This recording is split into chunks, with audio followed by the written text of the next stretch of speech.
Well, hello there folks. Welcome to this video, which is all about one tip or one area of focus for trainers, presenters, workshop facilitators that really want to take the results to the next level. And in today's video, I want to talk to you about the topic of coachability, right? Now, this is a bit of an interesting topic, and it's something that's come sort of more so into the mainstream or sort of the world of personal development, the world of training, probably over the last 5 years or so. Now, essentially, I define coachability as the willingness for somebody to take on feedback and the willingness to learn new things, or the, receptivity. Gosh, that sky looks amazing. Can you see the sky? That looks amazing there, folks. Wow, check out those clouds. Very natural.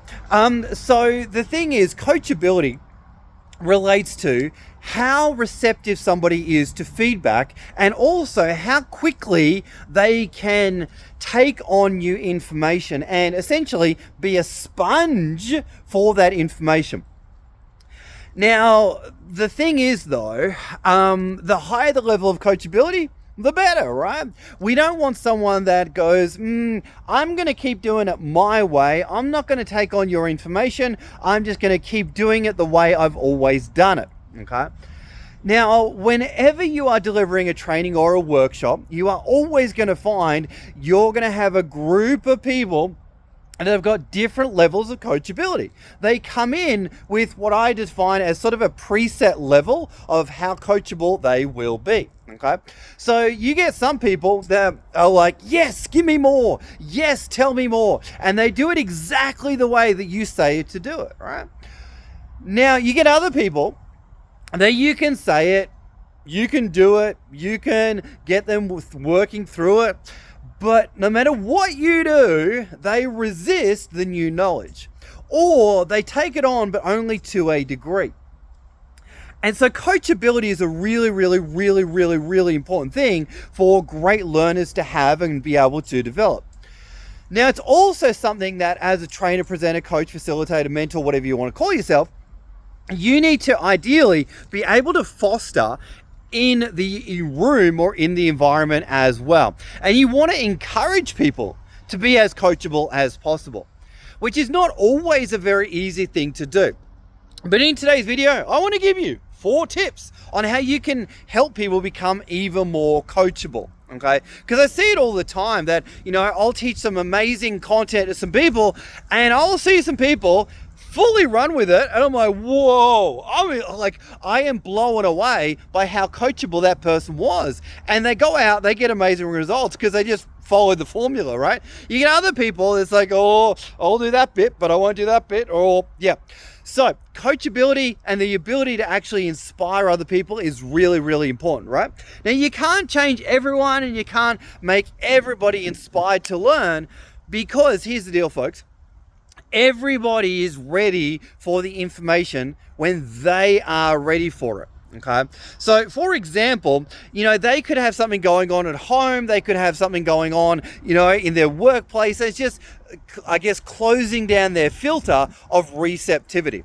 So let's come back to the topic. 4 ways that you can build coachability in your audience. Number 1 is you want to be thinking about sharing stories of in your own life where you have had challenges and you have then sought out new answers, and that you have then applied the skills and got a transformation or a result.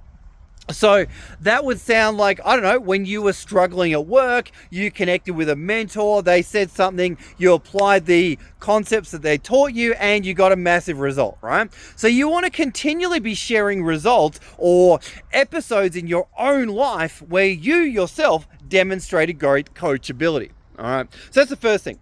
Second thing is you want to create an environment in the room where there is implied development. What we mean by that is, after each activity that you do, get your learners to actually reflect on what did they do well and where did they grow in confidence. What did they do well and where did they grow in confidence? Okay. So they actually have a moment of self-reflecting and acknowledging that, and then getting each other to share where were their personal growth moments. Next one, number 3, is ultimately, if you can create an environment where other people are acknowledging other people for their successes, again, there's going to be another moment of, wow, this environment, it's all about actually learning from each other and having collaborative growth, collaborative understanding. Okay. So far we've got share episodes from your own life. Number 2 was acknowledge or get learners to acknowledge their own personal wins along the journey and get them writing that down. The next one is ultimately getting others to acknowledge others and what they're going through, where they're growing and how they're growing. Okay. Now the next piece around coachability is a bit of an interesting one. It's a bit of fundamental around teaching. But that is the idea of providing very, very, very clear examples. Let me give you an example. Okay. So what I mean by this is a lot of times people are not coachable, so to speak, because they don't know what the expectations actually are. So if you're actually going to get some people to do a task, make sure that you show them what a good job looks like. All right. So actually, if you are going to get them to do something, model it first, and then as much as you can, encourage the learners to meet that standard or that model or that level of performance, because a person can only be coached as far as they can see it in another person or themselves. So where people often go wrong as a trainer is they will, tell someone to do something, but they won't actually paint what that looks like in regards to expectations. So the clearer you can make the task, the clearer you can make expected performance and in the activity, the more somebody's going to be willing to actually move forward and take on what you've actually said, right? And that's just something I see a lot. The trainers will say, do X, Y, Z, and just like, oh, I think it's this or I think it's that. I don't actually know. And they try it. They don't meet the mark. And the trainer gets frustrated. When at the end of the day, it all comes back to, did the trainer set the expectations, paint the expectations, and then give feedback to the learner of how closely did they meet the expectations?